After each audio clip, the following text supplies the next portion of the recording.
الحمد لله رب العالمين والعاقبة للمتقين والصلاة والسلام على سيد الأنبياء والمرسلين أما بعد أعوذ بالله من الشيطان الرجيم بسم الله الرحمن الرحيم قل متاع الدنيا قليل صدق الله مولانا العلی العظیم۔ بادئ توحید کے متوالوں، شمع رسالت کے پروانوں،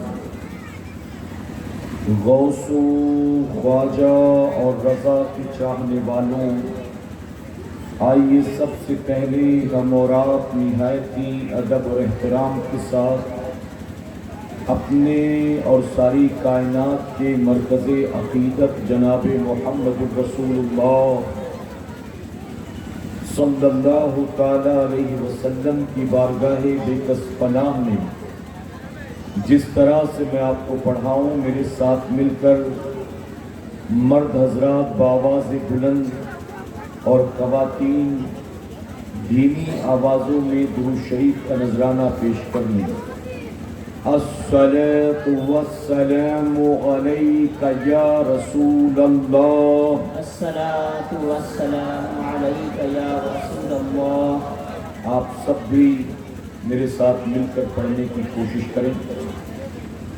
یہ کوئی پہلی مرتبہ نہیں ہے کہ آپ کو درود شریف پڑھایا جا رہا ہے اور آپ کو نہیں پتہ کہ پڑھنا کیا ہے، بلکہ 5 سال ہو چکے ہیں۔ ہر سال آپ کو مبلغین بار بار یہ درود شریف پڑھاتے رہتے ہیں اور اب تک تو آپ کو مکمل طور پر ٹرین ہو جانا چاہیے تھا۔ الصلاۃ والسلام علیک یا حبیب اللہ، الصلاۃ والسلام علیک یا حبیب اللہ، الصلاۃ والسلام علیک یا نبی اللہ، الصلاۃ والسلام علیک یا نبی اللہ، وعلی آلک وعلی آلک واصحابک واصحابک یا نور اللہ یا نور اللہ، صلی اللہ تعالی صلی اللہ تعالی علیہ وسلم۔ علیک وسلم۔ رب کعبہ کی بارگاہ میں دعا ہے، مولا اپنے حبیب صاحب الاولاد صلی اللہ تعالی علیہ وسلم کی صدقۃ الفیل ہم تمام حاضرین اور سامعین کو ماہ رجب کی برکتوں سے بھرپور مالا مال فرما۔ میرے کریم ہمیں خیر و عافیت کے ساتھ ماہ شعبان و ماہ رمضان مبارک نصیب فرما۔ ان برکت والے مہینوں کا، ان کے بڑے دنوں اور بڑی راتوں کا ہمیں صحیح طور پر احترام کرنے، ان کا حق ادا کرنے اور خوب عبادتیں کر کے تجھے راضی کرنے کی توفیق نصیب فرما۔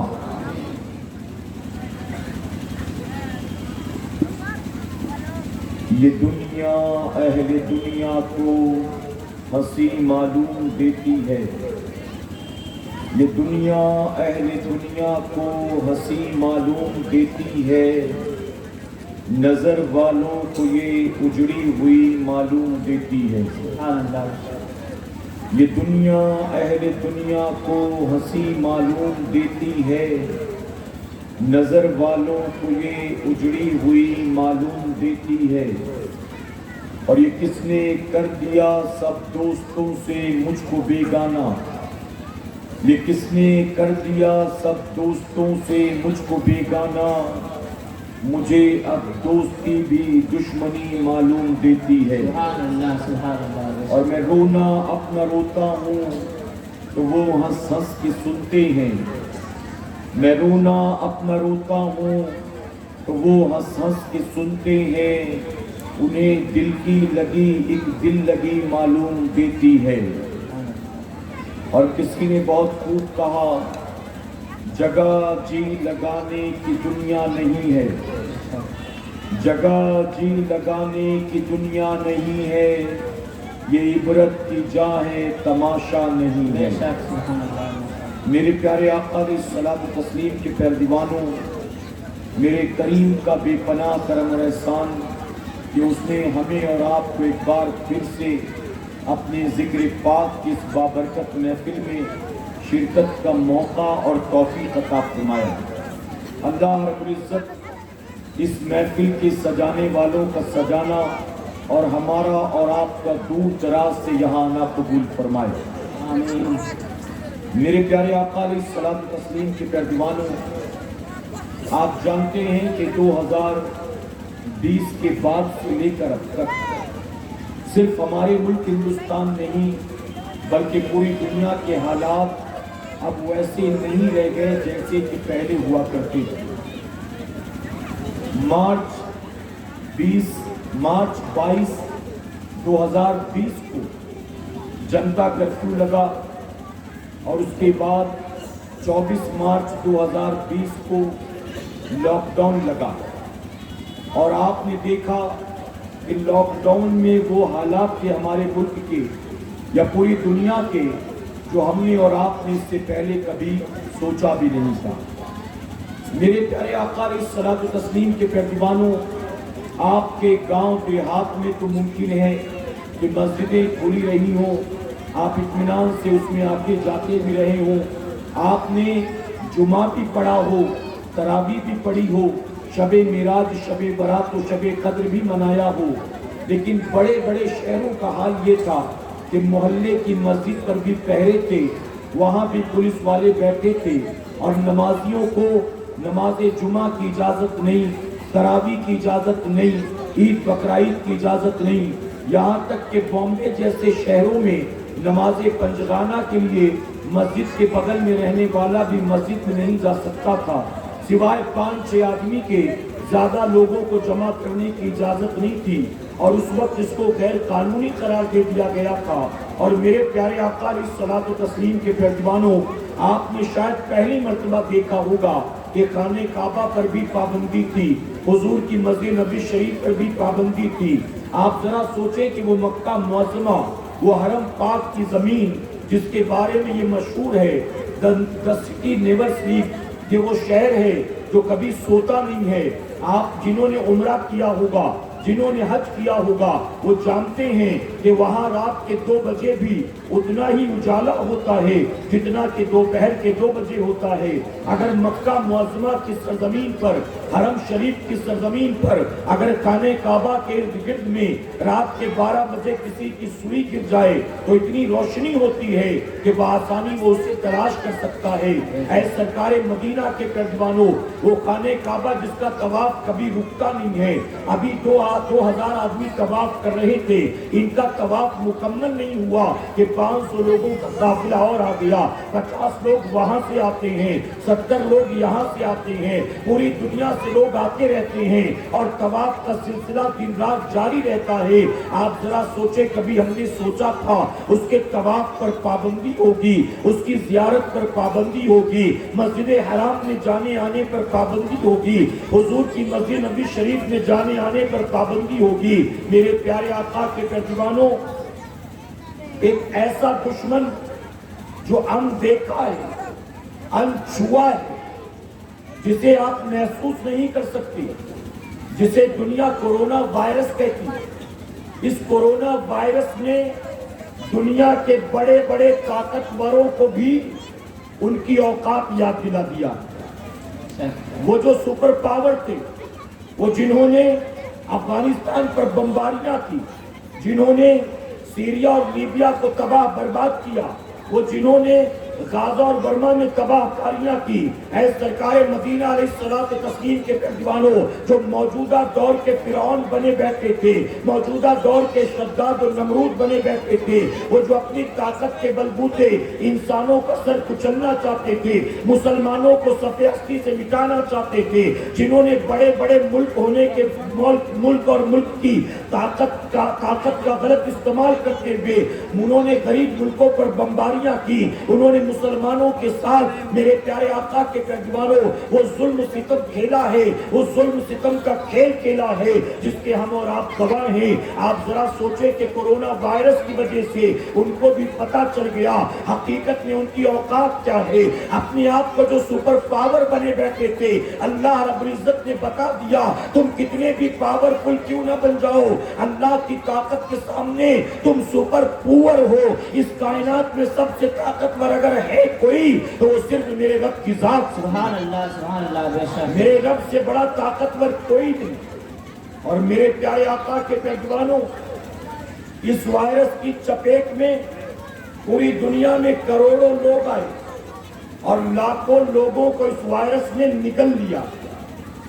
ایک باپ جس کے 4 بیٹے، اگر کورونا کی وجہ سے باپ کا انتقال ہوا تو 4 بیٹے باپ کی نماز جنازہ، باپ کے جنازے کو کاندھا تو درکنار اپنے مرے ہوئے باپ کا وہ چہرہ بھی نہیں دیکھ سکے۔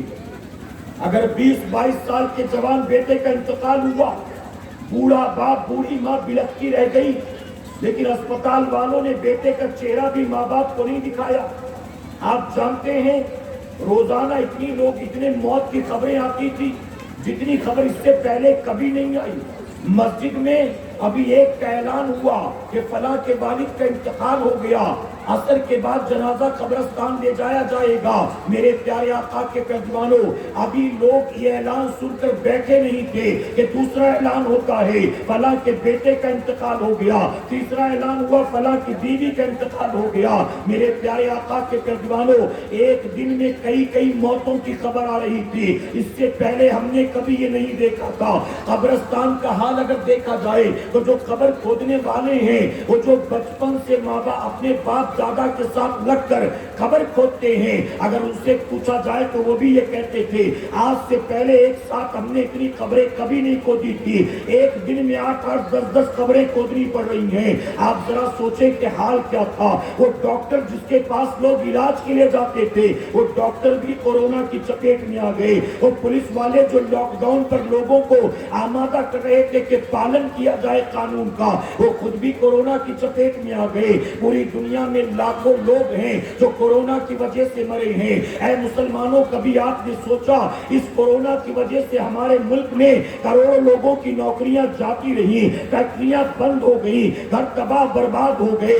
آپ نے دیکھا ہزاروں میل کا سفر لوگ پیدل طے کر کے اپنے اپنے گاؤں پہنچے ہیں۔ وہ جو پیدل نکلے تھے کہ گھر پہنچیں گے، اگر مرنا ہی ہے تو ماں باپ کی آنکھوں کے سامنے مریں گے، اگر مرنا ہی ہے تو اپنے گاؤں دیہات میں جا کر مریں گے۔ آپ جانتے ہیں کہ کئی ایسے تھے جو شہروں سے نکلے تو تھے اپنے گاؤں پہنچنے کے لیے، لیکن راستے میں زندگی نے ساتھ چھوڑ دیا، ان کی اپنی سانسوں نے ساتھ چھوڑ دیا۔ میرے پیارے آقا کے پیغمبروں، جو ٹرین میں بیٹھ کر اپنے گاؤں سے گئے تھے بڑے بڑے شہروں میں کہ 4 روپیہ کمائیں گے، اپنے بیوی بچوں کو خوشیاں دیں گے، اپنے ماں باپ کو اطمینان و سکون کی زندگی دیں گے، آپ جانتے ہیں جاتے وقت انہوں نے کبھی سوچا نہیں تھا ہم جس شہر کی طرف خوشی خوشی جاتے ہیں ہمیں کبھی ایک دن پیدل اسی گاؤں کی طرف لوٹنا ہوگا، اسی شہر کو الوداع کہنا ہوگا۔ یہ سارے حالات ہم نے اور آپ نے دیکھے ہیں۔ ہمارے خاندان میں کتنوں کی موتیں ہوئی، ہمارے جان پہچان والوں میں کتنوں کی موتیں ہوئی، ہمارے رشتہ داروں میں کتنوں کی موتیں ہوئی۔ میں آپ سے پوچھتا ہوں مسلمانوں، اپنے دل پر ہاتھ رکھ کر جواب دو۔ اب جو اصل بات بتانا چاہتا ہوں ذرا سوچو تو صحیح۔ اے سرکار مدینہ کے پیغمبروں، کورونا کی وجہ سے جہاں دنیا میں کروڑوں لوگ بیمار ہوئے اور لاکھوں لوگوں کی موتیں ہوئی ہیں، اگر ہم کل بھی زندہ تھے اور آج بھی زندہ ہیں تو کیا بتائیے اس میں ہمارا اپنا کوئی کمال ہے؟ نہیں، آپ کو ماننا پڑے گا اس میں ہمارا کوئی کمال نہیں ہے، بلکہ یہ اللہ کا کرم ہے کہ اس نے کل بھی زندگی دی تھی اور آج بھی ہمیں زندہ رکھا ہے۔ سبحان اللہ بے شک۔ میرے پیارے آقا علیہ الصلوۃ والتسلیم کے پیغمبروں، بوم